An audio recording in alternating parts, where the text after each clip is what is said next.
4 तारखेला निकाल आहे आणि अक्षय 4 तारखेला 30 वर्षाचं पूर्ण होते. वाढदिवस आहे अक्षयचा. आणि वडिलांच्या जाण्यानंतर जसं आपण लहानपणी सणाची वाट पाहतो, चांगल्या दिवसांची वाट पाहतो, ही निवडणूक होत असताना आमचं असं मत होतं की राहुरीची निवडणूक असो की बारामतीची निवडणूक असो, दोन्ही निवडणुका बिनविरोध झाल्या पाहिजेत. आपल्या महाराष्ट्राची एक संस्कृती आहे.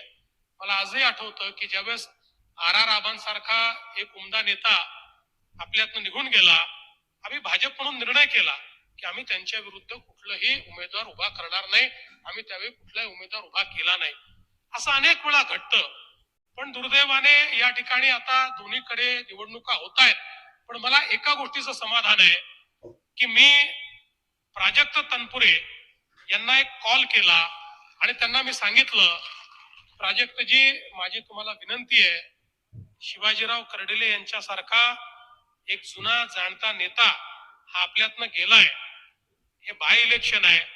तुम्ही या इलेक्शन मध्ये जर माघार घेतली तर महाराष्ट्राचा जो आपली महाराष्ट्राची संस्कृती आहे त्या संस्कृतीला धरून अशा प्रकारे आपण निर्णय घ्यावा. आणि एका मिनिटामध्ये प्राजक्त तनपुरे यांनी माझं म्हणणं मान्य केलं आणि त्या ठिकाणी ते निवडणुकीला उभे राहिले. या ठिकाणी आपलं पूर्ण डेपोची आहे, रेल्वे उड्डाण पुलाची आहे. मी एकच गोष्ट सांगतो, या जेवढ्या मागण्या तुमच्या आहेत, आजच तुम्हाला सांगतो, मी अक्षय कर्डिलेला बेरर चेक देऊन चाललेलो आहे. राज्याच्या तिजोरीचा बेरर चेक हा अक्षय कर्डिलेला देऊन चाललेलो आहे.